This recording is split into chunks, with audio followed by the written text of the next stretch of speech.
தெளிவுறவே அறிந்திடுதல், தெளிவு தர மொழிந்திடுதல், சிந்திப்பார்க்கே களிவளர உள்ளத்தில் ஆனந்த கனவு பல காட்டல், கண்ணீர் துளிவர உள்ளுருக்குதல், இங்கிவையெல்லாம் நீயருளும் தொழில்களன்றோ ஒளிவளரும் தமிழ்வாணி அடியனேற்கு இவை அனைத்தும் உதவுவாயே. பேரன்புமிக்க பாரதி அன்பர்களே, குவிகம் இலக்கிய அமைப்பு நடத்தி வருகின்ற மகாகவியின் மந்திர சொற்கள் என்ற தொடர் நிகழ்விலே இந்த காலை மாலைகளில் ஜூம் அரங்கிலே உங்களை எல்லாம் சந்திப்பதிலே பெருமகிழ்ச்சி அடைகின்றேன். இந்த நிகழ்வை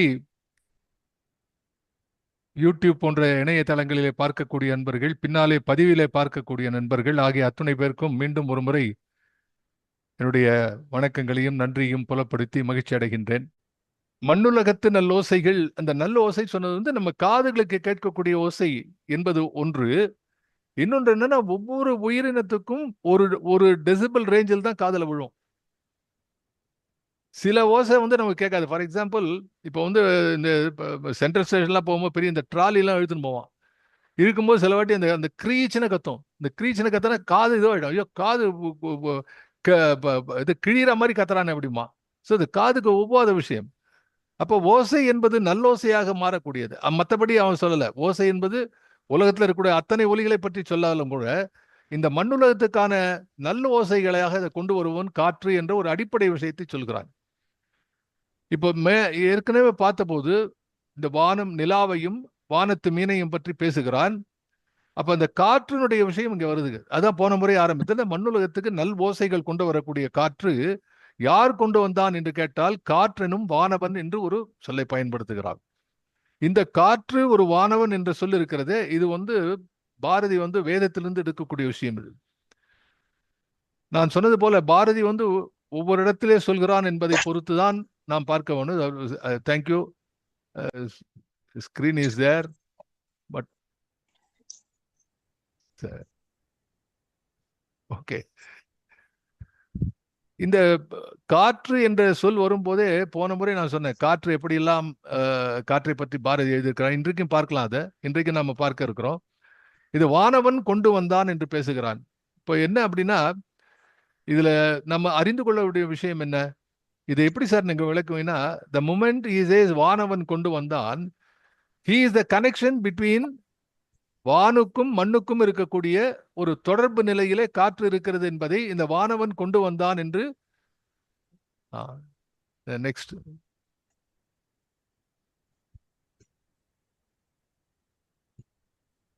தேங்க்யூ தேங்க்யூ. மண்ணுலகத்து மறுபடி படிக்கிறது. மண்ணுலகத்து நல்லோசைகள் காற்றெனும் வானவன் கொண்டு வந்தான். சார் ஸ்லைடு ஓணும் சார்.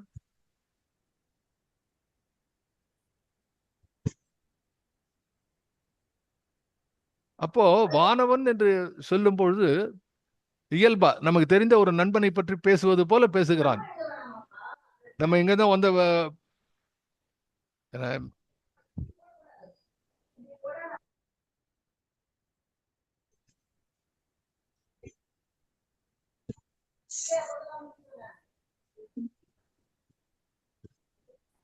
Next one.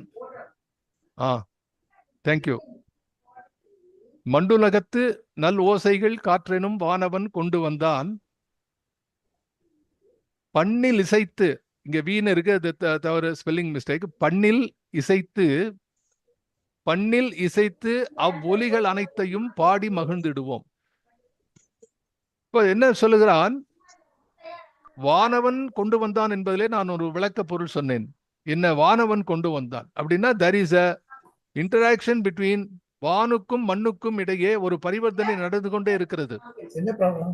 இதைத்தான் வேதங்கள் சொல்லுகின்றன. வேதத்திலே காற்றை பற்றி பேசும்பொழுதும் வானவரை பற்றி பேசும்பொழுதும் இந்த இரண்டுக்கும் இடையிலே இருக்கக்கூடிய இயக்கங்களை பற்றி பேசுகிறது வேதம். அதனால்தான் இங்கிருந்து வேள்விகள் கொடுக்கும் பொழுது இங்க இருக்கக்கூடிய அபிஷே, அதுக்கு கொடுக்கக்கூடிய அந்த வேள்வியில கொடுக்கக்கூடிய ஆகுதிகள் எல்லாம் மேலே வானுக்கு செல்லுகிறது என்று. ஆகவே வானத்தில் உள்ளவர்களுக்கும் இங்கே பூமியில இருக்கிறவர்களுக்கும் இருக்கக்கூடிய தொடர்பையும் அங்கு சென்று அந்த அமர நிலையை அடைய வேண்டும் என்பதையும் பேசக்கூடிய விஷயத்தை எல்லாம் பாரதி பல இடங்களிலே பேசுகிறான். ஆகவே இதை முதல்ல ஆரம்பிக்கும் போது நிலாவையும் வானத்து மீனையும் காற்றை நேர்பட வைத்தாங்கே குலாவும் அமுத குழம்பை என்று பேசுகிறான். அப்ப இந்த அமுத குழம்பு என்ற அமரத்தன்மை இருக்கிறதே, அதுல வானவன் கொண்டு வந்தா அங்கிருந்து இங்கே கொண்டு வருகிறான். இங்கிருந்து நாம என்ன செய்ய வேண்டும்? ஒன்று கொண்டு வந்தா அதை எப்படி ஏற்க வேண்டும் என்று சொல்கிறான். அதாவது இன்னொன்னு சொல்றேன் உங்களுக்கு, எல்லா கவிஞர்களுக்கும் அடையாளமாக இருக்கக்கூடியது, இந்த வானையும் மண்ணையும் இயற்கையையும் நேசிக்காதவன் எந்த விதமான ஒரு ஒரு சரியான பார்வையையும் அவனுடைய எழுத்திலே பார்க்க முடியாது. அவன் நேசிக்க வேண்டும். அடிப்படையிலே நாம் இங்கு இந்த வாழ்வை நேசிக்க வேண்டும். இந்த வாழ்க்கைக்கு அடிப்படையா இருக்கக்கூடிய இயற்கையை நேசிக்க வேண்டும். அதனால்தான் இந்த இயற்கை பற்றி பேசுகிறோம். இப்ப நான் ஏற்கனவே உங்களுக்கு சொன்னேன், பாரதி ஏன் பாடுகிறான், ஒரு விஷயத்தை ஏன் பாடுறான். இப்போ நெஞ்சில் என்ன சொல்றது, உறவும் இன்றி நேர்மை திறம்லாம் பாடுறானு, இப்படிப்பட்ட மனிதர்களை சாடி பாடுகிறான். அப்போ இந்த கேள்வி நாம கேட்கும், இந்த விஷயத்தை ஏன் பாடுறான், மண்ணுலகத்து நல்லோசைகள் அல்ல நிலாவை பற்றி ஏன் பாடுகிறான் என்று கேட்டால், அவன் இயற்கையை பாடுகிறான். அப்போ இயற்கையை பாடும்போதும் மற்றவர்கள் பாடுவது போல இல்லாமல் இவன் வேறொன்றையும் சொல்கிறான். தெய்வங்களை பாடக்கூடிய பாரதி தெய்வத்தை மட்டும் சொல்லாமல் வேறொரு விஷயத்தை சொல்கிறான் என்று நான் சுட்டி காட்டியது போலே, இங்கேயும் இயற்கையை பாடக்கூடிய பாரதி மற்றவர்கள் போல் இல்லாமல் இங்கே நம்மை இணைத்து கொண்டு பாடுகிறான். அது சமுதாயத்துக்கு உள்ள பயனை சுற்றியும் பாடுகிறான். அதை இங்க கொண்டு வரான் பாருங்க. இப்போ மண்ணுலகத்து நல் ஓசைகள் காற்றெனும் வானவன் கொண்டு வந்தான். அப்ப எல்லா விதமான ஓசைகளுக்கும் அடிப்படை காற்று என்பதை அடிக்கோடிட்டு காட்டுகிறான். which is substantiated by science. இது நமது மரபிலும் இருக்கிறது, வேதமும் அதைத்தான் சொல்கிறது. காற்று என்ற வாயு என்று சொல்லக்கூடிய இந்த காற்றை பற்றி வேத ரிஷிகளுடைய கவிதைகளை பாரதி மிகவும் பேசுகிறான். அத வானவன் கொண்டு வந்தான். அப்ப அவன் கொண்டு வருகிறான். அதை நாம எப்படி ரிசீவ் பண்ணோங்கிறான். பண்ணில் இங்க பண்ணி வீண வருதுல, பண்ணில் இசைத்தே, அது என்ன பண்ணணும், பண்ணில் இசைத்து அவ்வொலிகள் அனைத்தையும் பாடி மகிழ்ந்துடுவோம். அதை எப்படி receive பண்ணோங்கிறான். somebody is giving you something, how will you receive it? இந்த விஷயத்தை பாரதி மிக தெளிவாக அடுத்த வரியிலே சொல்கிறான். பண்ணில் இசைத்து அவ்வொலிகள் அனைத்தையும் பாடி மகிழ்ந்துடுவோம். இப்படி பாடி மகிழக்கூடிய உள்ளம் இருக்கும் பொழுது அந்த பண் என்று சொல்லக்கூடிய விஷயம் ஏற்கனவே பாடி இருக்கான். உங்களுக்கு இந்த ஓசையை பற்றி சொல்லும் போதும் இந்த பண்ணை பற்றி சொல்லும் போது குயில் பாட்டிலே நிறைய பாடி இருக்கிறான். அதை பத்தி ஆசை தரும் கோடி இன்பங்கள் கண்டதிலே ஓசை தரும் இன்பத்துக்கு ஓமை இல்லை என்று பாடுகிறான் இல்லையா? அந்த பாடல் உங்களுக்கு குயில் பாட்டுல வரக்கூடியது. ஓசை தரும் இன்பம் ஓமையிலா இன்பம் என்றோ, ஆசை தருங்கோடி இன்பங்கள் கண்டதிலே ஓசை தரும் இன்பம் ஓமையிலா இன்பம் என்று. ஏன்னா அதுக்கு ஓமையே சொல்ல முடியாது. பிகாஸ் ஜஸ்ட் இன்னும் சொல்றேன், when somebody was like the great Raju Bharathan, who was a critic in Illustrated Weekly, he used to be a music critic. அவன் ஒரு மியூசிக் கிரிட்டிக்கா இருக்கும்போது அவன் சொல்லக்கூடிய வார்த்தை என்னன்னா, இந்த இசை தரக்கூடிய இன்பம் இருக்கிறதே அது எந்த விதமான துன்பத்தையும் தராதது என்ன, இட்ஸ் a harmless enjoyment என்று சொன்னான். அது போற போக்குல நான் படிச்சு பார்த்த போது அந்த காலத்துல 30 வருஷம் முன்னாடி 40 வருஷம் முன்னாடி படிச்சது இப்பதான் தெரியுது. ஏன்னா மற்ற என்ஜாய்மெண்ட்லாம் உடம்புக்கு பிரச்சனையை கொண்டு வந்துடும். ஆஹா பாதுஷா மை ஃபேவரட் ஸ்வீட் 1 2 இங்க போக வர ஒரு நாளைக்கு 4 5ன்னா அப்புறம் என்னத்துக்காரது. You like sport, you like anything, not only eating, வேற ஏதாவது பண்ணுங்க. அதெல்லாம் எது பண்ண, some people like driving, going for tour, trip, whatever it is, whatever that involves your physique, except this listening capacity, இதை தவிர வேற எது இருந்தாலும் அது உடம்புக்கு ஊறு விளைவிக்கும். இதுல ஒரு படி மேல போய் அறிவியல் என்ன சொல்கிறது என்று சொன்னால், it has been implemented in most of the hospitals more than 10 or 15 years. I understand there's in the ICU ward and other recuperative wards in the hospitals, light மியூசிக்னா இந்த லைட் மியூசிக் இல்லை, இப்போ இருக்கிற லைட் மியூசிக் காது கிழிகிற மாதிரி போடுறான். இந்த light music இல்லை, ரியலாகவே gentle music. when you are playing the gentle music, நம்ம காலத்துல ஸ்லோகம். அந்த காலத்துலேருந்து ஒரு பழக்கம் என்ன அப்படின்னா, இந்த இறை தொழுது பாடக்கூடிய இந்த பாடல்களை எல்லாம் ஏதாவது ஒரு சின்ன ராகத்தில் பாடுவார்கள். அப்படியே முரட்டுத்தனமா இந்த கிளாஸ்ல ஓரோன் 1 ஈரோன் 2 இந்த வாய்ப்பாடு ஒப்பிக்கிற மாதிரி அது மாதிரி பண்ண மாட்டாங்க. I remember my old Tamil teachers. அந்த காலத்தில் இந்த தமிழ் ஆசிரியர்கள் எல்லாருமே, உங்களுக்கும் அந்த அனுபவம் இருக்குன்னு நினைக்கிறேன். எல்லா தமிழ் ஆசிரியர்களும் ஏதாவது ஒரு ஒரு பாடலை கம்பராமாயணமோ இல்லைன்னா வேற ஏதோ ஒன்று பாடும்போது திருக்குறள் மட்டும்தான் ராகம் போட்டு பாட மாட்டாங்க கிட்டத்தட்ட. மற்ற எல்லாம் 4 அடி இருக்கக்கூடிய பாடல்கள் எதுவாக இருந்தாலும், 4 அடியா இருந்தாலும் சரி, மூதரை வெண்பா எதுவா இருந்தாலும் சரி, அது வந்து ஒரு ராகத்துல படிப்பார்கள். ஆகவே இதில் பண்ணில் என்ன எழுதுகிறான்? பண்ணில் இசைத்து அவ்வொலிகள் அனைத்தையும் பாடி மகிழ்ந்திடுவோம். பண்ணெனப்படுவது பாடறிந்து ஒழுகல். தொல்காப்பிய சூத்திரம் சொல்கிறது. பண்ணுன்னா என்னன்னு கேட்டான். பண்ணுன்னா என்ன? நம்ம நாட்டுல வந்து ஆயிரக்கணக்கான பண்கள் தமிழ் இசையில இருந்திருக்கின்றன. அன்பார்ச்சுனேட்லி இன்னைக்கு வந்து அது குறைஞ்சு போச்சு. ஒரு 100க்கும் குறைவான பண்களை பற்றி தான் மக்கள் பேசுகிறார்கள். ஆனால் ஆயிரக்கணக்கான பண்கள் இருந்திருக்கின்றன. அப்ப தொல்காப்பிய சூத்திரம் சொல்லு, பண் எனப்படுவது பாடறிந்து ஒழுகல். there is a discipline in that. இது அப்ப என்ன சொல்றான்? இந்த ஓசை என்பது அப்டியூஸா அப்படியே வருது. ஓசை எந்த விதமான கல்மிஷமும் இல்லாமல் அது வெள்ளம் போல வந்து கொண்டிருக்கிறது ஓசை. எல்லாம் நல்ல ஓசைகள் வருகின்றன எல்லா இடத்துல. அதை நீ என்ன செய்கிறாய்? அந்த ஒலிகள் அனைத்தையும் பண்ணில் அமைத்து அதை பாடி மகிழ்ந்திடுவோம். இப்ப பண்ணில் அமைத்து பாடு என்று சொல்லும்போது அந்த பாடல் என்று வரும்போதே அங்கே மொழி வருகிறது இல்லையா? அப்போ இந்த காதிலே கேட்கக்கூடிய ஓசையை ஒலியாக மாற்றி மொழியின் மூலமாக ஒரு கருத்தாக அதை நாம் எடுத்துக்கொண்டு நாம் அதை பயன்படுத்திக் கொள்ள வேண்டும் என்ற விஷயத்தை பாரதி 2 அடிகளில் 1 அடிகளை சொல்றான். எப்படி சொல்றான் பாருங்க. மண்ணுலகத்து நல்லோசைகள் காற்றெனும் வானவன் கொண்டு வந்தான், பண்ணில் இசைத்து அவ்வொலிகள் அனைத்தையும் பாடி மகிழ்ந்திடுவோம், பாடி மகிழ்ந்திடுவோம் என்று பேசுகிறான். அப்போ இந்த மகிழ்ச்சி என்பதும் இதை விட துரை தனப்பால மியூட் பண்ணிக்கணும். அது என்ன? அது யாராவது இந்த மாதிரி somebody should be responsible for this. ஏன்னா நான் பேசுறதோட அது இன்னும் ரொம்ப இன்ட்ரெஸ்டிங்கா இருந்தா எல்லாரும் அதை கேட்க ஆரம்பிச்சிருவா. அதான் தட்ஸ் ஒன்லி ப்ராப்ளம். அதனால்தான். ஸோ இது முடிகிற வரைக்கும் இல்லைன்னா நான் என்ன பண்ணேன், I must try to be more interesting than that, listening to that. Too much of task. Anyway இதுதான் ஓசைக்கும் ஒலிக்கும் உள்ள டிஃபரன்ஸ். நமக்கு சம்பந்தப்படாத விஷயம் வரும்போது அது இடைஞ்சலா இருக்கு. நம்ம பேசுறது ஒன்னுத்துல கேட்டுக்கொண்டிருக்கும் போது அது நமக்கு ஒரு நல்ல சாரி நாட் யூ யார் அப்போ யாரு sorry not Dhanapalan anybody whomsoever it is Damodaran. Okay Damodaran.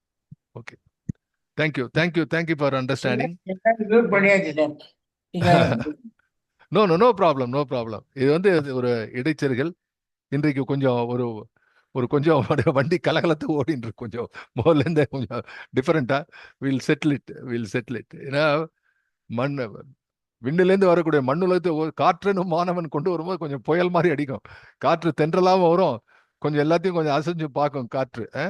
அதனால இன்னைக்கு காற்று இப்படி அடிக்கிறது. இதுல என்ன சொல்றான்?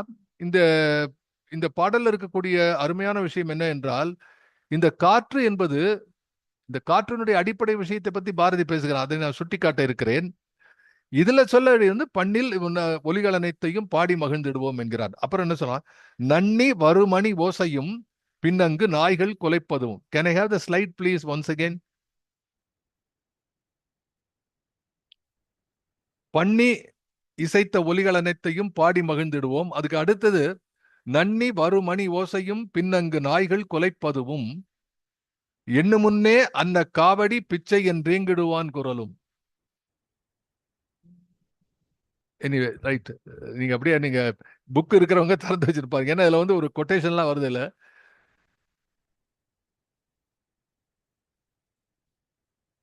ஆம். நன்னி வருமணி ஓசையும் பின்னங்கு நாய்கள் குலைப்பதுவும் எண்ணு முன்னே அன்ன காவடி பிச்சை. அது அந்த அன்ன காவடி பிச்சைங்கிறது வந்து வித்தின் கொட்டேஷன்ல இருக்கு. அது ஒரிஜினல்லே அப்படிதான் இருக்கு. அப்படி யாரோ கேட்கறாங்க, அன்ன காவடி பிச்சை. இது என்ன அன்ன காவடி பிச்சைன்னா? பிச்சை எடுக்கிறான் ரோட்ல, சாப்பாட்டுக்கு பிச்சை எடுக்கிறார்கள். அந்த ஒலி, அதை பற்றி பாரதி பேசுகிறான். என்று ஏங்கிடுவான் குரலும். அது எப்படி ஏங்கிடுவான் குரலும் பிரிச்சிடக்கூடாது. இதனால்தான் ஜாகிரதையா இருக்கணும். ஏங்கிடுவான்னு சேர்த்துக்கணும். அது அப்படி பிச்சைக்காக பசிக்காக ஏங்கி பிச்சை கேட்கக்கூடிய ஒரு எளியவனுடைய குரலும். அதுக்கு முன்னாடி என்னன்னு சொல்றான்? நன்னி வருமணி ஓசையும். மணி மணி ஓசை வருகிறது. அது நன்னி வருமணி ஓசை என்பது இந்த மணி தொடர்ந்து வருவதை குறிக்கிறது. பக்கத்தில் வருது நன்னி. நன்னி வரக்கூடிய ஓசை, பின்னாலே வரக்கூடிய ஓசை, பின்னங்கு அந்த மணி ஓசைக்கு பின்னாலே நாய்கள் குலைக்கிறது. அப்படி நாய்கள் குலைப்பதும், இது ஏன் இப்படி நாய்கள் குலைக்கிறது என்று எண்ணி பார்க்கும் முன்னே அன்னக்காவடி பிச்சை என்று ஏங்கிடுவான் குரலும், ஒரு பிச்சைக்காரனுடைய குரலும் கேட்கிறது. இந்த பாடலை பார்க்கும்போது ரொம்ப ஆச்சரியமா இருந்தது. என்ன அப்படின்னா, நீங்க ஆரம்பத்துல பாருங்க, மண்ணுலகத்து நல்லோசைகள் காற்றனும் வானவன் கொண்டு வந்தான். Bharathi is talking about something sublime, something that universal. மண்ணுலகத்து ஓசைகள் எல்லாவற்றையும் இந்த காற்றென்ற வானவன் தேவன் கொண்டு வருகிறான் என்று சொன்ன இடத்துல, அதை தாண்டி இங்க வரும்போது directly come to the bottom of the line. தரைக்குல பூமிக்கு வந்து இந்த பூமியில ரொம்ப சாதாரண நடக்கக்கூடிய ஒரு நாய் குலைக்கிறது. ஒரு பிச்சைக்காரன் வந்து அம்மா பிச்சை போடுங்க என்று கேட்கிறான். இந்த தொடர்ந்து பாருங்க, இதையே தொடர்ந்து பாருங்க. அடுத்த stanza, let's go, slide go, next பாருங்க, ஸ்லைட் ப்ளீஸ். அப்படின்னு அதுவும் இதுவும் சேர்ந்து வரட்டும். ஏன்னா அந்த இடத்துல முடியல, கண்டினியூ ஆகுது இடத்துல. ஏங்கிடுவான் குரலும், எண்ணு முன்னே அந்த காவடி பிச்சை என்றேங்கிடுவான் குரலும், வீதி கதவை அடைப்பதும் கீழ்திசை விம்மிடும் சங்கொலியும் வாதுகள் பேசிடு மாந்தர் குரலும் மதலை அழுங்குரலும். ஓகே, ஸ்டேபிளா இருக்கட்டும். ஓகே, நான் மறுபடியும் என்ன விதமான, அதாவது இதுல நீங்க ரசிக்கக்கூடிய இடம் எது அப்படின்னா, பாரதி எத்தனை விதமான ஓசையை பற்றி பேசுகிறான். இது வந்து ரொம்ப வித்தியாசமா இருக்கு. இதுவும் அதாவது அள்ளி தெளிச்சு போட்ட மாதிரி, தெர் இஸ் நோ ரெகுலாரிட்டி. இதையும் தொடர்ந்து சொல்ல வித்தியாசமான ஓசைகளை சொல்ல. என்ன பாருங்க, நன்னி வருமணி ஓசை, யாரோ மணி அடிக்கிறார்கள், ஒரு ஒரு மெட்டாலிக் சவுண்ட், உலோகத்திலுடைய கலவை, மணி ஓசை கேட்கிறது. இன்னொன்னு அடுத்தது, பின்னங்கு நாய்கள் குலைப்பது. முதல்ல வந்து ஒரு மெட்டாலிக் சவுண்ட், உயிரில்லாத பொருளிலிருந்து வரக்கூடிய ஓசை மணி ஓசை. அதன் பிறகு விலங்கிலிருந்து வரக்கூடிய ஓசை நாய்கள் குலைப்பதும். அது ஏன் வருதுங்கன்னா, அடுத்து என்ன சொன்னா, அன்னக்காவடி பிச்சை என்று தெருவிலே ஒரு எளியவன் ஏங்கி பிச்சை எடுக்கக்கூடிய குரல். அவன் பிச்சை எடுக்கும்போது மௌனமா எடுக்கல, அம்மான்னு கேட்கிறான், அம்மா பிச்சை போடு என்று கேட்கிறானே அந்த குரலும். வீதி கதவை அடைப்பதும். இந்த இடம் தான் ரொம்ப ஒரு ஒரு ஒரு எப்படி புரிஞ்சுக்கிறது பார்க்கணும். இப்போ ஒரு கேள்வி, வீதி கதவை அடைப்பதும்னா, இவன் வந்து அன்னக்காவடி பிச்சைன்னு கேட்டா, இந்த பிச்சை போடாத வீதி கதவை அடைக்கிறார்களா, இல்ல பிச்சை போட்டு விட்ட பிறகு வீதி கதவை அடைக்கிறார்களா என்று ஒரு கேள்வியை அங்க நம்ம கேட்டுக்கொள்ள வேண்டும். இப்படி பார்க்கிறது அதை. அதனால ரொம்ப எண்ணு முன்னே அன்ன காவடி பிச்சை என்றேங்கிடுவான் குரலும் வீதி கதவை அடைப்பதும். இதுல வந்து நான் நினைத்து இதை வந்து அடுத்த இது இப்பதான் குலகம் என்று சொல்வார்கள். முற்று பெறாத ஒரு ஒரு விருத்தம் அல்லது ஒரு கண்ணி, அதை தொடர்ந்து இன்னொரு கண்ணி, இந்த ரெண்டுத்தையும் சேர்த்து பார்க்கும்போது தான் அந்த தொடர்ச்சி தெரிகிறது. ஏங்கிடுவான் குரலும்னு நீங்க ஃபுல் ஸ்டாப் போட முடியாது, இட் கண்டினியூஸ். அப்படி அடுத்தல வரும்போது வீதி கதவை அடைப்பதும் என்று போடும்போது, இவன் ஏங்கி கேட்கிறான். இப்படி ஏங்கி கேட்கும்போது வீதி கதவை அடைக்கிறார்கள். அந்த ஏக்கம் அவனுள்ளே இன்னும் இருக்கிறது, இல்லைன்னா அந்த ஏக்கம் அடைந்து போயிருக்கும். அப்ப வீதி கதவை அடைப்பது, இந்த குரலை கேட்டு வீதி கதவை, நாய் வருது, ஏதோ சத்தம் கேட்குது என்று வீதி கதவை மக்கள் அடைக்கிறார்கள். கீழ்த்திசை விம்மிடும் சங்கோலியும். அப்போ இது நிகழக்கூடிய விஷயங்கள் பத்தி பேசுகிறான். கீழ்த்திசை என்பது கிழக்கு திசை, அங்கே விம்மிடும் சங்கோலியும். எனவே இது வீதி கதவை அடைப்பது என்று இரவிலே முடிந்து போனது. அடுத்து கீழ்த்திசை என்றால் கிழக்கிலே சூரியன் உதிப்பது. ஆக ஒரு இரவும் பகலுமாக நடக்கக்கூடிய விஷயங்களை அந்த இரவிலே நாய்கள் குலைக்கின்றன. எங்கேயோ மணி ஓசை கேட்கிறது, எங்கேயோ அன்னக்காவடி பிச்சை என்றெல்லாம் குரல் கேட்கிறது. இதை கேட்டு வீதிகளிலே இருக்கக்கூடிய கதவை மக்கள் அடைத்துக் கொள்கிறார்கள், பாதுகாப்பா இருக்க வேண்டும் என்று. இதெல்லாம் வித்தியாசமான ஒரு செய்கைகளை பாரதி பதிவு செய்து போகிறான். விம்மிடும் சங்கொலியும் வாதுகள் பேசிடு மாந்தர் குரலும். அதுல பியூட்டி என்ன அப்படின்னா, கீழ்திசை விம்மிடும் சங்கொலியும்னா காலை விடியறது. அப்படி காலை விடிஞ்ச உடனே நம்ம ஆட்களுக்கு முதல் வேலை வந்து வாதுகள் பேசுது. பாரதி வந்து கிண்டலா தான் எழுதுறான்னு நினைக்கிறேன். காத்தால ஆன உடனே வந்து ராத்திரி பேசிவிட்ட விஷயத்தை மறுபடியும் காத்தால ஆரம்பிச்சிடுறாங்க. வாதுகள் பேசிடு மாந்தர் குரலும் மதலை அழுங்குரலும். ஏன் அப்படி எழுதுறான் என்று கேட்டால், மக்கள் வாதுகள் பேசும்போது குழந்தைகளை கவனிக்க மாட்டாங்களே. இவன் ஒத்தனோட ஒத்த ஏதாவது இந்த மாதிரி பேசியிருந்தா கீழே குழந்தைய யாரு கவனிக்கிறது? அந்த குழந்தை அழகுது. யாரும் கவனிப்பாரற்று மதலைகள் அழுங்குரலும், இப்படி இத்தனை விஷயங்கள் நடக்கின்றதெல்லாம் ஒன்றுக்கொன்று தொடர்பில்லாது அல்லது கிட்டத்தட்ட வித்தியாசமான தொடர்புடைய இத்தனை வெவ்வேறு வகையான ஓசைகள் ஒலிகள் எல்லாம் கொண்டு வருகின்ற காற்றே, ஏதது கொண்டு வருகுது காற்றிவை எண்ணில் அகப்படுமோ.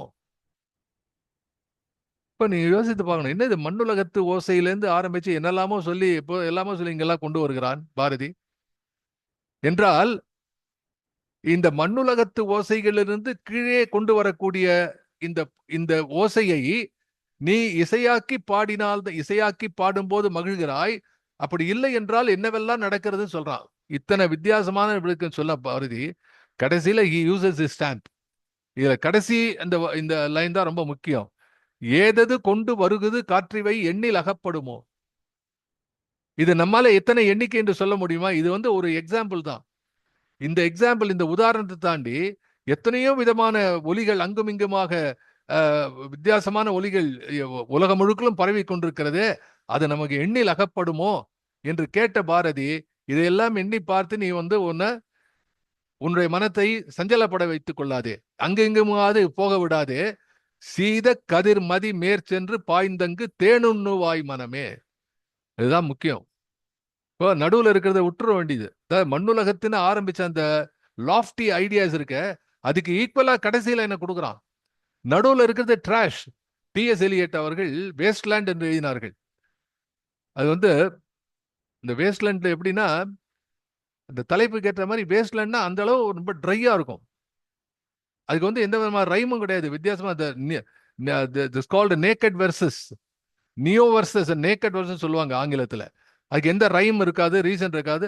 அந்த வேஸ்ட்லேண்ட் எப்படி இந்த பாலைவனத்தை பற்றி எழுதும்போது அந்த சொற்களும் பாலைவனமாக நிற்கும். அப்ப பாரதி என்ன நினைக்கிறான், இந்த மண்ணுலகத்து நல்லோசைகள் என்று ஆரம்பித்தவன் கீழே ஆன்மீக உணர்வுக்கு மனத்தை எந்த அளவு உயர்த்த வேண்டும் என்று சொல்கிறான். இங்கிருந்து மேலே செல்ல வேண்டும் என்று சொல்கிறான்.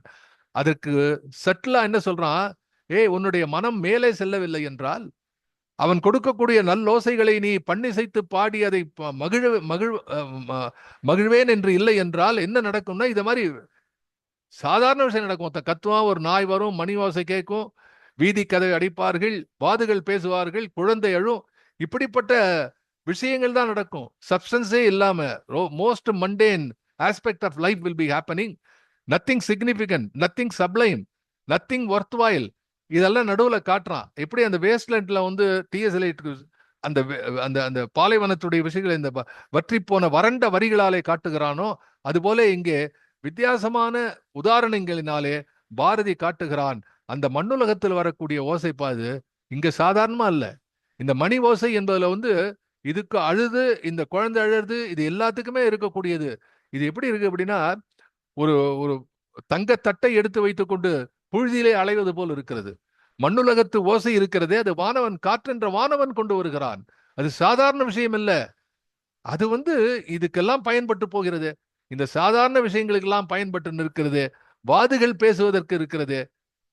அது யூஸ்ஃபுல்லா இருக்காது இல்லையே, எந்த விதமான யூஸும் இல்ல.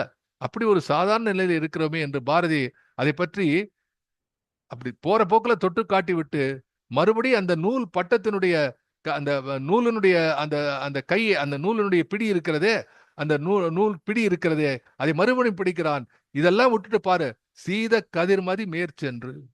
சீதம் என்றால் குளிர், கதிர் என்றால் ஒளி, மதி என்றால் சந்திரன். அப்படி சீத கதிர் மதி மேற்சென்று பாய்ந்தங்கு தேனுண்ணுவாய் மனமே. அதுல பியூட்டி என்னன்னா, பாய்ந்தங்கு தேனுண்ணுவாய்ங்கிறான். டே விட்டுறாதுரா, இவ்வளவு தூரம் கஷ்டப்பட்டு போறிய, just go leap and take your leap என்று சொல்கிறான். இது இன்னொரு இடத்துல பாரதி இது ஏன் இப்படி ஒரு ஒரு ஸ்பிரிச்சுவல் ஆஸ்பெக்ட் இதுல கொண்டு நம்ம பார்க்கணும் அப்படின்னா, பாரதியுடைய இன்னொரு பாடல் ஒன்று இருக்கிறது. அந்த அந்த பாடல்ல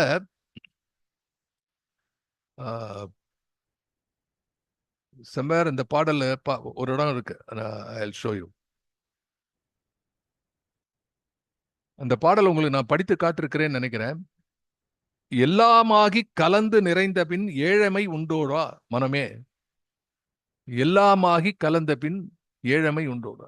எல்லாம்னா என்ன சார் அர்த்தம்? எல்லாம்னா என்ன அர்த்தம் சார்? ஓகே, ஸ்லைட் எடுத்துடலாம் சார். சீத கதிர்மதி மேற்சென்று பாய்ந்தங்கு தேனுண்ணுவாய் மனமே. அந்த அந்த பாடல் அதோடு முடிகிறது. ஆகவே அந்த ஸ்லைடு எடுத்துடலாம். நம்ம இப்போ வந்து அதை தொடர்ந்து இதை பார்க்கலாம். எல்லாமாகி கலந்து நிறைந்த பின் ஏழமை உண்டோட மனமே, பொல்லா புழுவினை கொல்ல நினைத்த பின் புத்தி மயக்கம் உண்டோ. இப்ப எல்லாம்ங்கிறது என்ன பொருள் இருக்கிறது? பாரதியில பார்க்கும் பொழுது எல்லாம் என்பதற்கு என்ன பொருள் சொல்வீங்க? எல்லாம்னா எல்லாம், எவ்ரி திங் இல்லையா? அவ்வளவுதான் இருப்போம். ஆனா எல் என்றால் சூரியன் என்று பொருள். எல் ஆம் என்று சொன்னால் சூரியன் தான் இதை நமக்கு கொடுக்கிறான். எல் ஆம், சூரியன் தான் என்ற பொருள் அதுக்கு வருகிறது. இன்னொரு இடத்துல பாரதி எல் என்பதை சூரியனுக்கு ஒரு இதுல ஒரு எட்டயபுரம் மகாராஜாக்கு வந்து எல்லினை தாவும் இந்த ஒரு ஒரு வரி வருது. அது அது ஒரு எல்லுன்னு ரெண்டு ரொம்ப அதிகமா பாரதி பயன்படுத்தாத ரொம்ப பழந்தமிழ் சொல் எல் என்பதற்கு. இந்த எல்லாம் என்பதை வந்து சூரியன் என்று உணர்ந்து கொள்ளக்கூடிய விஷயம் இருக்கிறது. அதை பாரதி ஒரு இடத்துல எழுதுகிறான், கட்டுரையில எழுதுகிறான்.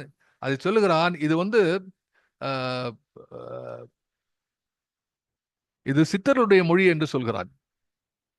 இப்போ பாரதியை நம்ம படிக்கும்பொழுது ஏன் சித்தர்கள் மொழி என்று சொன்னால், இப்ப எல்லாம் உட்கார் என்று சொல்லுவானா சித்தர். சித்தர் வந்து உட்கார்.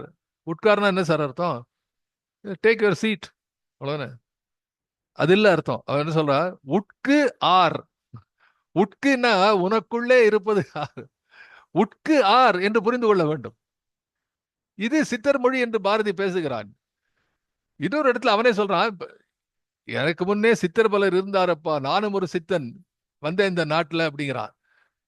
இதை புரிந்து கொள்கிறான். இது இந்த மாதிரி ஒரு சித்தர் மொழி போல அடையாள குறியீடுகளை பாரதி வைக்கிறான். எனவே அந்த பாடலை நம்ம சாதாரணமா ஒதுக்கி போய்விட்ட முடியாது. என்னமோ நிலாவையும் வானத்தையும் மீனையும் நேர்பட வைத்தாங்கே என்றெல்லாம் எழுதி கொண்டு செல்கிறானே. இதுல என்னன்னு பார்த்தா, இதுல வந்து பாரதி எழுதக்கூடிய உட்பொருளை, நுட்பொருள்னு ஒண்ணு உண்டு. உட்பொருள் உண்டு, நுட்பொருள் உண்டு. இந்த நுட்பொருள் நுட்பமான பொருள். அது உள்ளே சென்று பார்த்தாலும் தெரியும். சார் உள்ளே வந்துட்டாச்சு, கையில வந்து அந்த பெட்டி, அந்த பொக்கிஷம் இருக்கக்கூடிய பெட்டி கையிலே வந்தாச்சு. அந்த பெட்டியை திறந்து பார்க்க வேண்டாமா? பெட்டிக்குள்ள இன்னொரு ஒரு சின்ன ஒரு ஒரு பையில வந்து ஒரு பை, ஒரு ஒரு என்ன ஒரு பட்டு பை இருக்கிறது. அது கட்டி இருக்கிறது. எங்கெல்லாம் கட்டுகள் இருக்கின்றனவோ அதையெல்லாம் அவிழ்த்து பார்க்க வேண்டும். அதுதான் பாரதி சொல்லிக் கொடுக்கக்கூடிய விஷயம் இருக்கிறது. அதுதான் சொல்லிக் கொடுக்குறான். எங்கெல்லாம் கட்டுகள் இருக்கின்றனவோ அதை விரித்து பார்க்க வேண்டும். அதுதான் விடுதலை. அப்ப விடுதலை என்பது தெளிவாக புரிந்து கொள்வதுதானே விடுதலை. எல்லாமாகி கலந்த பின், அந்த அந்த பாட்டுல வந்து எல்லாமாகி கலந்து நிறைந்த பின் ஏழமை உண்டோடா. இனி ஏழமை என்பதற்கு பொருள்னா ஏதாவது வறுமையா? எந்த வறுமை இருக்காது உனக்கு, எல்லா செல்வமும் இருக்கும். அது செல்வத்து செல்வம் செவி செல்வம் என்று சொல்வது போல பொருட்செல்வம்.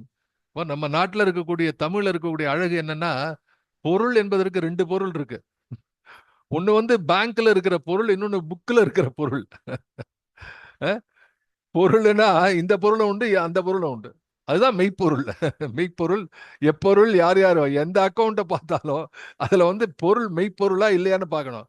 ஒன்று மெய்ப்பொருள், இன்னொரு கைப்பொருள் என்று சொல்வது போல இந்த பொருள் என்பதற்கு ரெண்டு பொருள் இருக்கிறது.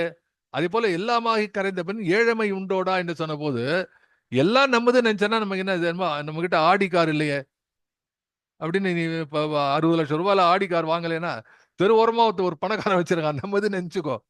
எல்லாம் என்னது நினைச்சா அதுக்கப்புறம் எதை தேட போறீங்க? What a beautiful idea.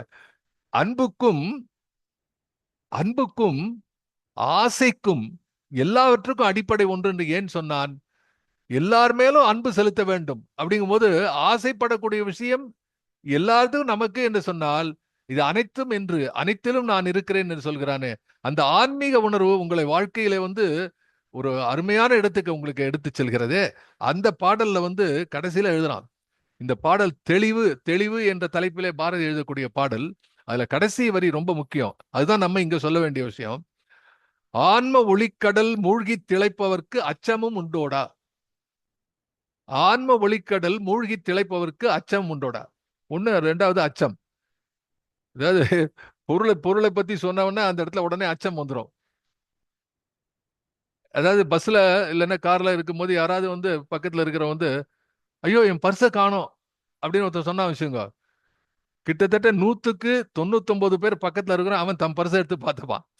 நம்ம கிட்ட எவனா ஒருத்த பக்கத்துல இருக்க ஏதோ ஒன்று தொலைச்சானா, பைய காணுமே அப்படின்னா, அவனோட பைய தேடுறதுக்கு முன்னாடி இவன் தன்னுடைய பை இருக்கான் பார்த்துப்பான். இதுதான் மக்களுக்கு இருக்கக்கூடிய ஒரு, என்ன சொல்ற, ஒரு அவேர்னஸ் ப்ரோக்ராம் மாதிரி சொல்ல. அதுல ஆன்ம ஒளிக்குடல் மூழ்கி திளைப்பவர்க்கு அச்சமும் உண்டோடன. அச்சம் என்பது எவ்வளவு பெரிய விஷயம். அச்சம் இல்லாத வாழ்க்கை உண்டா? அது, அதாவது பெரிய ஞானிகள் எல்லாம் அச்சத்தை மிஞ்சியவர்கள். அச்சம் ஏன் வருகிறது என்று கேட்டால், அடிப்படையா அறிவின்மை, அறியாமை அச்சத்தை கொடுக்கிறது. ஒருவன் ஏன் இருளை பார்த்து ஏன் அஞ்சுகிறான் என்று சொன்னால், அங்கே என்ன இருக்கிறது என்று உனக்கு தெரியவில்லை. அந்த அறியாமை உனக்கு அச்சத்தை கொடுக்கிறது. அங்கே ஏதோ நெளிந்து செல்கிறது, அது கயிறா அல்லது பாம்பா என்று தெரியாது அறியாமை, எனவே அச்சத்தை கொடுக்கிறது. அது கயிறு தான் என்று தெரிந்தால் அங்கே அச்சம் இருக்காது. அது பாம்பு தான் என்று சொன்னால் அந்த பாம்பை என்ன பண்ணணும், அடிக்கணுமா இல்ல ஓடணுமா, you have to take action. அச்சம் அங்கே மிச்சம் இருக்காது. அடுத்து ஆக்ஷன் தான், செயல் தான் வரும். ஆகவே அறியாமை. அதனால தான் பாரதி சொல்லுவான், ரொம்ப அடிப்படையான விஷயத்தை பாரதி சொல்லுகிறான், தெளிவுறவே அறிந்திடுதல். ஆரம்பமே அதுதான், தெளிவுறவே அறிந்திடுதல்னா என்ன பண்ணும், அச்சம் போய்விடும். வாழ்க்கையில அச்சம் இருந்தா வேற எதுவுமே பண்ண முடியாது. அப்போ பல பேருக்கு பல விஷயத்துல அச்சம் இருக்கிறது. நான் ஏற்கனவே பல முறை சொல்லியிருக்கிறேன். தி கிரேட் ஞானிகள்லாம், அருணகிரியாருக்கு வந்து அச்சம் இருக்குமா? அவர் கீழே விழ துணிந்துட்டாரு. இருந்தாலும் அது எல்லாருக்கும் தெரிவதற்காக எழுதுகிறார். காகா நமனார் கலகம் செய்யும் நாள் வாகா முருகா மயில் வாகனனே. அவன் வந்து கலகம் பண்றானா. எப்படி ஒரு கலகம் இருக்கும்? ஒரு கலகம்னா என்ன சார் அர்த்தம்? கலகத்துக்கும் சண்டை சச்சரவுக்கெல்லாம் என்ன வித்தியாசம் அப்படின்னு கேட்டா, சண்டை சச்சரவு இதெல்லாம் வந்து இருந்தா ஏதோ ஒரு ஆரம்ப புள்ளி இருக்கும். இதனால இவன் அடிச்சுனா, அதை பாரு அவன் கொடி தூக்கின்னு போனான் என்னமே சேர்த்தவன், இல்ல இதை ஏதோ ஒரு பண்ணா அதனால என்ன காரணம். கலகம் என்பது எங்க ஆரம்பிக்கிறதே தெரியாது. பெரிய கலகமா இருக்கு சார். எங்க ஆரம்பிச்சது தெரியவே தெரியாது. இங்கேயா அங்கேயாமா. அது மாதிரி வந்து காகா நமனார் கலகம் நமனார், எவன் வந்துட்டான் அப்படிங்கும் போது எப்படிங்க அங்கிட்டு பார்க்கறான், என்ன பண்றது தெரியல. இன்னும் ஒரு நிமிஷம் தரேன் அப்படின்னு ஒருத்தன் சொன்னா வச்சுக்கோங்க, அந்த ஒரு நிமிஷத்துல என்ன பண்ணுவேன்? There has been number of stories written on this particular aspect, both in English and in Tamil. ஏமா சொன்னா ஒரு வாரம் தான் நீ இருப்ப. இப்போ யாருக்கும் தெரியாது இன்னைக்கு வந்து நம்ம லிஸ்ட் எக்ஸ்பைரி டேட் என்ன தெரியாது. So where all not not happy நான் அன்ஹாப்பி, மறந்தே போயிடுறோம். ஓஷோ யூஸ் டு சே, ரொம்ப அருமையான சொல்லுவோம் சார் ஓஷோ. என்ன அப்படின்னா, ஒரு எக்ஸாம்பிள் சொன்ன, ஒரு தரையில வந்து ஒரு கோடு போடுங்க. தரையில வந்து ஒரு ஒரு இன்ச்சு அகலமுள்ள ஒரு கோடு போடுங்க. அது மேல உங்களை நடக்க முடியுமா? தாராளம் நடக்க முடியும். என்ன கஷ்டம்? இல்ல வந்து ஒரு ஒரு ரெண்டு ஒரு அடி போடுங்க, ஒரு அடி கேப், அதுல நடக்க சொல்லுங்க, நடந்துருவான். இந்த ஒரு அடி பாதைக்கு பக்கத்துல இங்க ஒரு 50 அடி பள்ளம், அந்த பக்கம் ஒரு 50 அடி பள்ளம். இந்த ஒரு அடி பாதையில் நடக்க முடியுமா? அப்படியே மிஞ்சி கிஞ்சி நடப்பான். இந்த பக்கம் 2000 அடி, இந்த பக்கம் 2000 அடி, நடுவுல ஒரு அடி பாதை. ஒரு அடி பாதையில் நடக்க முடியும், ஒத்தையடி பாதை நடக்கும். இந்த பக்கம் 2000 அடி, அந்த பக்கம் நடப்பானோ? அதுக்கு ஓஷோ எழுதுவார், இட் இஸ் பிசிக்கலி பாசிபிள். ஏன்னா ஒரு அடியில் நீ நடக்கிறிய, ஒரு அடி போதும் ஒன்று நடக்கிறதுக்கு. ஆனால் இவன் நடக்குமோ என்ன நினைப்பானா, ஐயோ விழுந்துருவோமோ நடப்போமோ நினைப்பான். அந்த சந்தேகம் கீழே தள்ளிடுவான். The imbalance starts with the idea. மனசு, அதுதான் அறியாமை. அறியாமை என்பது தெளிவின்மை. அது தெளிவின்மை வந்தானே வாழ்க்கையில போடும். காகா நமனார் கலகம் செய்யும் நாள் வாகா முருகா மயில் வாகனனே என்று பாடுகிறாரே, அப்படி அந்த அறியாமையை சொல்லக்கூடிய விஷயத்திலே பாரதி அந்த தெளிவை நோக்கி போகும்போது, ஆன்ம ஒளிக்கடல் மூழ்கி திளைப்போர்க்கு அச்சமும் உண்டோடா, அது ஒரு லைன். அதுக்கு அடுத்த லைன் தான் நமக்கு வருதுங்க. மனமே தேன்மடை இங்கு திறந்தது கண்டு தேக்கித் திரிவமடா. தேன்மடை இங்கு திறந்தது கண்டு தேக்கித் திரிவமடா. அப்படின்னா என்ன பொருள்? அச்சத்தை வென்ற மனத்துக்கு மேலே ஒரு இடத்திலே தேன் அடை திறந்து கொண்டிருக்கிறது. தேன் மடை, தேன் மடை இங்கு திறந்தது. அப்படிங்கப்பா, தேன் மடை மடித்து, மடை என்பது எப்படின்னா மறித்து வைக்கக்கூடிய வெள்ளத்தை மடை என்பார்கள். மடை திறந்த வெள்ளம் போல். பல பேர் பேசுவான், மடை திறந்த வெள்ளம் போல் பேசுவான். மடைனா என்னன்னு தெரியாது. மடை, மடை, மடை தடுக்கிறது, வெள்ளத்தை தடுக்கக்கூடிய மடை. அந்த வெள்ளத்துக்கு போல தேன் இருந்து வச்சுங்க, தேன் மடை திறந்தது, உள்ள அப்படியே தேனா இருக்குது. அப்ப என்ன அர்த்தம்? தேன் வெள்ளம் போலே வருகிறது, அதை மடித்து மறித்து வைத்திருக்கிறார்கள், மடை போட்டிருக்கிறார்கள், தடை போட்டிருக்கிறார்கள். அது திறந்து கண்டு அவன் சொல்றான், தேக்கி திரிவமடா. அங்க தேக்க வச்சது வேற. See, Bharathi is very sharp about it. நீங்க திரும்ப திரும்ப பாரதிக்குள்ள போகணும். அப்ப போனாதான் மறுபடி போடுது. தேன்மடை, அங்க தேன்மடை தேக்க வச்சாதான் இருக்கும் தேன்மடை. அந்த மடையை தெரிந்திருக்காங்களா? அது தெரிந்தது அந்த வந்து இல்லையா, நீ அதை உன் உள்ளத்திலே தேக்கி வைத்துக் கொள் என்கிறான். இது எப்படின்னா வந்து இப்ப பெரிய வாட்டர் டேங்கர் வருது, அதுல இருந்து வருது. அப்ப வீட்டுல ஒவ்வொருத்தன் பக்கெட்ல எடுத்து வச்சாங்க, அதுல இருக்கிற தண்ணியை தூக்கி நம்ம எல்லாம் ஒரே தண்ணி தான், இது நம்ம தண்ணி ஆக்கிருக்கோம். அதை it comes to our mind. அப்ப பாரதி இஸ் வெரி பர்டிகுலர். அப்ப உலகிலே இதெல்லாம் இருக்கிறது, அது உங்களுக்கு தெரிய வேண்டும். இப்போ ரேடியோல வந்து அந்த பர்டிகுலர் வேவ் லெங்த் வரும்போது அந்த மீட்டர் எடுக்கிறது, நம்ம அந்த அந்த அந்த அலைவரிசை கேட்கிறது. அப்போ அந்த அலைவரிசை உங்களையே நீங்கள் ஈடுபடுத்திக் கொள்ள வேண்டும் என்பதற்காக அவன் சொல்கிறான், தேன்மடை இங்கு திறந்தது கண்டு தேக்கி திரிவமடா என்று அந்த காற்றை பற்றி சொல்லுகிறானே. அந்த காற்றை பற்றி சொல்லக்கூடிய இடத்திலே பாரதி தன்னையே விதந்து போற்றக்கூடிய இடங்களெல்லாம் நிறைய இருக்கிறது. அப்போ அந்த காற்றை பற்றி எழுதுகிறான். வானவன் என்று சொல்லும் போது தேவன். காற்று இந்த பாரதியினுடைய வசன கவிதையில காற்று இந்த இடத்துல போன முறை சொன்னேன். எப்படி வந்து இது ரெண்டு கயிறு, கந்தன் வள்ளி என்ற கயிறு ஆடக்கூடியது இருக்கிறது. பாரதி எழுதுகிறான் காற்றை பத்தி. ஏன் இவ்வளவு தூரம் கவலைப்படுறான் காற்றை பத்தி? ஒண்ணு நமக்கு ஒண்ணு தெரியுது சார், காத்து இம்பார்ட்டன். ஆமா, ஏன் நின்றுதான் நம்ம போச்சு. உள்ளிழுத்து புறந்தள்ளும் மூச்சு காற்று ஒரு நிமிடம் போனாலும் எனக்கு எல்லாம் போச்சு என்று சொன்னானே சித்தன் பாடினானே, அதே போல போச்சு அந்த உயிர். ஆனா பாரதி அதை எப்படி நுட்பமாக மேலெடுத்து செல்கிறான். சிற்றெரும்பை பார். I am quoting Bharathi, I am reading from Bharathi quotation. சிற்றெரும்பை பார், எத்தனை சிறியது. இதுல வந்து பாரதியுடைய எழுத்து நடை, இனி இருக்கக்கூடிய தமிழ் நடை இருக்கிறதே, இந்த இந்த இந்த இந்த புதுமையான நடை, இந்த நவீன நடை என்று சொல்லக்கூடிய உரை நடைக்கு ஆதார சுதியா விளங்குவேன் பாரதி. அவன் தான் ஆரம்பித்து வைத்தான். எப்படி எழுதுறான் பாருங்க. எடுத்த உடனே அதை பளிச்சுன்னு இருக்கணும், சின்ன சின்ன சொற்கள்ல இருக்கணும், சின்ன சின்ன சென்டென்ஸ் இருக்கணும், எல்லாம் நம்ம சொல்றோமே, எல்லாம் எழுத்தாளர்கள் கற்றுக்கொள்ளலாம். பாரதி படிச்சா சிற்றெழும்பை பார், உடனே மால் போய் பார்க்கறான். எப்படி பாருங்க, அதாவது உங்களை எப்படி ஈடுபடுத்த பாருங்க. அந்த எழுத்திலிருந்து உங்களுக்கு செயலுக்கு தூண்டுகிறான். சிற்றெரும்பை பார். இதுதான் அந்த காலத்துல எல்லாரும் அரசியல்வாதிகள்லாம் காப்பி எடுத்தான். தம்பி அங்கே பார் அப்படின்னு ஆரம்பிச்சான் பாருங்க, எல்லாம் அங்க போய் பார்ப்பான். அவன் எல்லாம் கத்துட்டான். அப்புறம் உள்ள இருக்கிற கான்டென்ட் வந்து கரெக்டா இருக்கு இல்லைங்கிறது வேற. But understood. சிற்றெரும்பை பார், எத்தனை சிறியது. மறுபடியும் சொல்றான், அதற்குள்ளே கை கால் வாய் வயிறு எல்லா அவயவங்களும் கணக்காக வைத்திருக்கிறது. யார் வைத்தார்? மகாசக்தி வைத்தாள். யார் வைத்தார்? எறும்பு உண்ணுகின்றது, உறங்குகின்றது, மனம் செய்து கொள்கின்றது, குழந்தை பெறுகிறது, ஓடுகிறது, தேடுகிறது, போர் செய்கிறது, நாடு காக்கிறது. என்ன எழுதிருக்காம பாரு. சார், நம்ம என்ன நினைச்சுனோம், நம்ம என்ன பெரியவன், தேசம் எல்லாம் நம்ம தான் பண்ணோம், எல்லாம் தேசத்தை பாதுகாத்த வீரர்கள். நீ மட்டும் இல்லடா, நான் அது பண்றதுடா.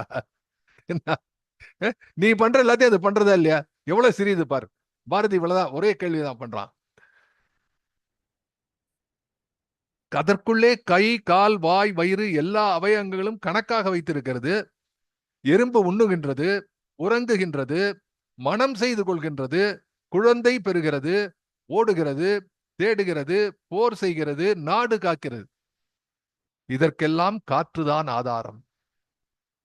சோ மண்ணுலகத்து நல்லோசைகள் காற்றுனும்னா அந்த ஓசை கொண்டு வரக்கூடிய காற்று இருக்கிறதே, அந்த காற்றுதான் இதற்கெல்லாம் ஆதாரம். மகாசக்தி காற்றை கொண்டுதான் உயிர் விளையாட்டு விளையாடுகின்றாள். இது வந்து பியூட்டிஃபுல் கான்செப்ட். அது பாம்பு பிடாரனுடைய இதுல அந்த அந்த வசன கவிதையில அது எப்படி அந்த இசை வருகிறது என்று பாரதி பேசுவான். அதே போல இந்த இடத்துல சொல்கிறான், மகாசக்தி காற்றை கொண்டுதான் உயிர் விளையாட்டு விளையாடுகின்றாள். காற்றை பாடுகின்றோம், அது அறிவிலே துணிவாக நிற்பது, உள்ளத்திலே விருப்பு வெறுப்புகளாவது. அது உள்ளத்துல வந்து நமக்கு விருப்பு வேண்டுதல் வேண்டாமைங்கிற மாதிரி ரெண்டும் இருக்கிறது. உயிரிலே உயிர் தானாக நிற்பது, உயிரிலே உயிர் தானாக நிற்பது அப்படின்னா என்ன பொருள்? அந்த உயிரிலே காற்று உயிராக நிற்கிறது. இப்போ மனித உடலிலே பார்க்கும்போது நவத்வாரங்கள் சொல்றார்கள். 9 ஓட்டைகள் கொண்ட உடல் என்று சொல்கிறாரு சித்தர்களே எல்லாரும். அது அத்தனை நேரத்திலும் காத்து போயிடும். அதுல ஒரு இடத்துல இருக்கிற வரைக்கும் காற்று இருக்கும், ஒரு வழியா போகும். ஒவ்வொருத்தருக்கும் எந்த வழியா போகும் தெரியாது. உடலுடைய உயிர் பிரியும் போது காற்று போவதுதான் உயிர் பிரியுதுன்னு சொல்லுகிறோம். இப்போ இதை பற்றி பாரதி சொல்லும்போது அவன் எழுதுறான் பாரதி, சித்தர்களுடைய வார்த்தைகளை பற்றி, சித்தர்களை பற்றி, இந்த குறியீடுகளை பற்றி பாரதி நிறைய இடத்துல பேசியிருக்கிறான். குறிப்பாலே சொல்ல வேண்டும் நினைக்கிறான் பாரதி. உங்களை நீங்களே வந்து பாரதி குள்ளச்சாமி கிட்டே கேட்கிறான், சித்தர்கள் எல்லாம் இப்படி இருக்காங்களே, ஏன் இந்த மாதிரி வந்து இப்போ என்ன, இப்போ இந்த உட்கார் என்பதுக்கு சொன்னது போல இது மாதிரி எல்லாத்துக்கும் ஒவ்வொன்றுத்துக்கும் வெவ்வேறு பாஷை இருக்கு, தெளிவா சொல்லக்கூடாதா என்று சொல்லும்போது குள்ளச்சாமி சொல்கிறார், அதை புரிந்து கொள்ள கொஞ்சம் கஷ்டப்படணும். எல்லாருக்கும் அடுத்த தலைமுறைக்கு அதை எடுத்து செல்லும் பொழுது அந்த பொருள் மாறாமல் இருக்க வேண்டும் என்று சொன்னால், நீர்த்து போகாமல் இருக்க வேண்டும் என்று சொன்னால், ஒவ்வொருவரும் அதை சரியாக புரிந்து கொள்ள வேண்டும் என்று சொன்னால் அந்த அக்கறையோடு கவனம் செல்ல வேண்டும். அதனால என்ன பண்ண, சாதாரண வார்த்தைகள்ல பொருளை வச்சான். மாங்காய் பால் உண்டு மலை மேல் இருப்பவருக்கு தேங்காய் பால் ஏதுக்கடி குதம்பாய். என்ன அர்த்தம் அதுக்கு? போய் கண்டுபிடி, மண்டையை உடைச்சுக்கோ. இல்லைன்னா நம்ம கையில வந்து இப்ப நோட்டீஸ் கொடுத்தான். அந்த காலத்தை சொல்லுவாங்க, there is a interesting way how they motivate people. என்ன பண்ணார், ஒரு என்ன பண்ணா, அட்வர்டைஸ்மெண்ட் பண்றதுக்கு பெரிய பேப்பர்லாம் வச்சு அதில் எடுத்து போட்டு எல்லாருக்கும் கொடுத்தான். காலேஜ் வாசல்ல நோட்டீஸ் கொடுத்தான். ஒரு பையன் பார்க்கல.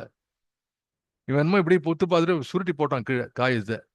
ஒருத்தன் எடுத்து பிரிச்சு பார்க்கறான் அதில் என்ன இருக்கு.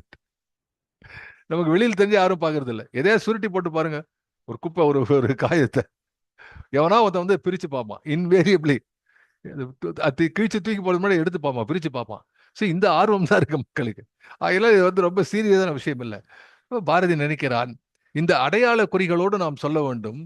இந்த இந்த காற்று இருக்கிறதே, அந்த காற்று எப்படி வரவேற்க வேண்டும் என்று சொல்லலாம். காற்றே, காற்று தேவனை வணங்குவோம். ஏன்னா எப்படி இந்த மண்ணுலகத்திலேருந்து ஆரம்பிச்சு கடைசியில வந்து இந்த ஆன்ம விடுதலைக்கு பயனாகக்கூடிய அந்த காற்று இருக்கிறது, அந்த காற்றுக்கு நீ மரியாதை செய்ய வேண்டாமா? காற்று தேவனை வணங்குவோம், அவன் வரும் வழியில் சேறு தங்கலாகாது. See how he connects the sublime to the ordinary. How he connects the best to the mundane. முன்னாடி இருக்கிறது பின்னாடி எப்படி கனெக்ட் பண்ற பாருங்க. காற்றே வரும் வழியில் சேறு தங்கலாகாது. ஏன்னா கால் சேரா இருக்கு, ஐயோ நம்ம காலில் போட்டுரும். நம்ம என்ன நினைக்கிறோம், வெளியில சேரா இருந்தா நம்ம கால் அழுக்காக நினைக்கிறோம். பாரதி நினைக்கிறான், உன் கால் அழுக்கலடா, வரக்கூடிய காற்று அழுக்காயிடுடா, வீட்டை சுத்தமா வச்சுக்கோ. இன்ஃபேக்ட் தமிழ்ல காற்று என்பதற்கு கால் என்பதும் ஒரு பெயர் உண்டு. கால் என்றாலும் காற்று என்றுதான் பொருள். ஆகவே அவன் சொல்கிறான், வரும் வழியில் சேறு தங்கலாகாது, நாற்றம் இருக்கலாகாது, அழுகிய பண்டங்கள் போடலாகாது, புழுதி படிந்திருக்கலாகாது, எவ்விதமான அசுத்தமும் கூடாது. அப்போ இந்த காற்று வரக்கூடிய விஷயத்துல அது அது சொல்லக்கூடிய மண்டேன் ஆஸ்பெக்ட்ஸ், மிகச் சாதாரணமான குழந்தை அழுகுரல், நாய் குலைப்பது, இதை தவிர இதை தாண்டி நீ வர வேண்டும். இது இல்ல காற்று. காற்று உனக்கு கொடுக்கக்கூடிய அனுபவமும் காற்று உனக்கு கொடுக்கக்கூடிய பொருளும் மிக பெரிது. ஒன்று அடிப்படையிலே அது உயிர் நிலை, அதுதான் உயிர், உயிர்களை இதுதான் நடத்துகிறது. அதில் புரிந்து கொண்டால் ஒரு ஆன்ம விடுதலை கிடைக்கும் என்பதை அவன் மிகச் சிறப்பாக மேலே பேசுகிறான். அவன் வரும் வழியிலே சோலைகளும் பூந்தோட்டங்களும் செய்து வைப்போம். காற்று வருகின்றான், அவன் வரும் வழியை நன்றாக துடைத்து நல்ல நீர் தெளித்து வைத்திடுவோம். வீட்டு வாசல் நீர் தெளிக்கிறோம், கோலம் போடுறோம், வீட்டை சுத்தப்படுத்துறோம். யாராவது நினைச்சு பார்த்துருக்காங்களா?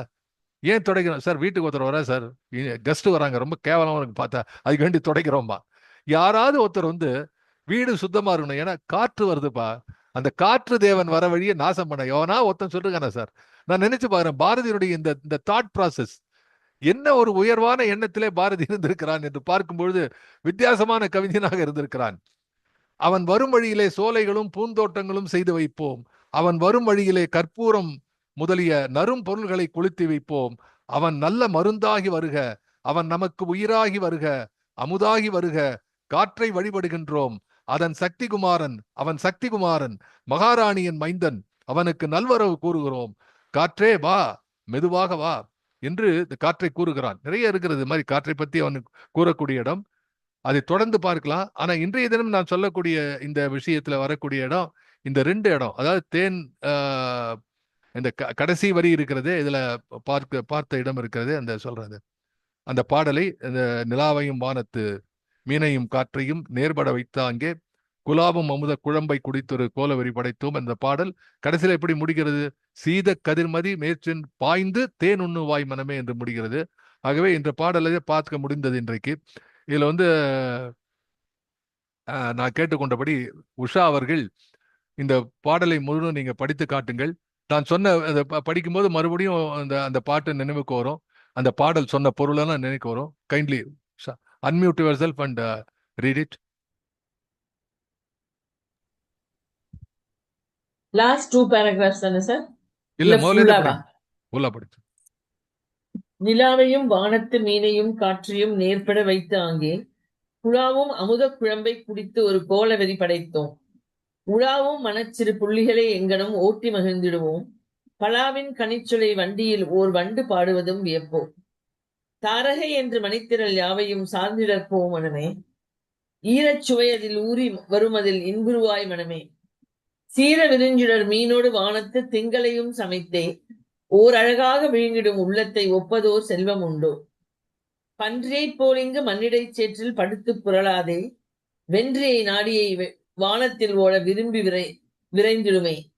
முன்றலில் ஓடுமோர் வண்டியைப் போலன்று 3 உலகும் சூழ்ந்தே நன்றி திரியும் விமானத்தைப் போலொரு நல்ல மனம் படைத்தோம். தென்னையின் கீற்றுச் சலசல வென்றிடச் செய்து வரும் காற்றை உன்னை குதிரை கொண்டு ஏறித் திரியும் ஓர் உள்ளம் படித்து விட்டோம்.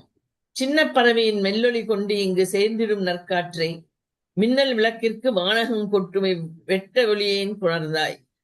மண்ணுலகத்து நல்லோசைகள் காற்றெனும் வானவன் கொண்டு வந்தான். பண்ணில் இசைத்து இவ்வொலிகள் அனைத்தையும் பாடி மகிழ்ந்திடுவோம். நன்னி வருமணி யோசையும் பின்னங்கு நாய்கள் குலைப்பதுவும் எண்ணு முன்னே அன்னக்காவடி பிச்சை என்று ஏங்கிடும் வான்குரலும் கதவை அடைப்பதும் கீழ்திசை வெம்மிடும் சங்கொலியும் வாதுகள் பேசிடும் மாந்தர் குரலும் மதலையும் அழுங்குரலும் ஏதேது கொண்டு வருகிறது காற்றிவை எண்ணிலகப்படுமோ. சீதக்கதிர்மது மேற்சென்று பாய்ந்தங்கு தேனுண்ணுவாய் மனமே. ரொம்ப ரொம்ப மகிழ்ச்சிமா. கரையத்தை நல்லா படிச்சிருங்க. அதை தேங்க்யூ.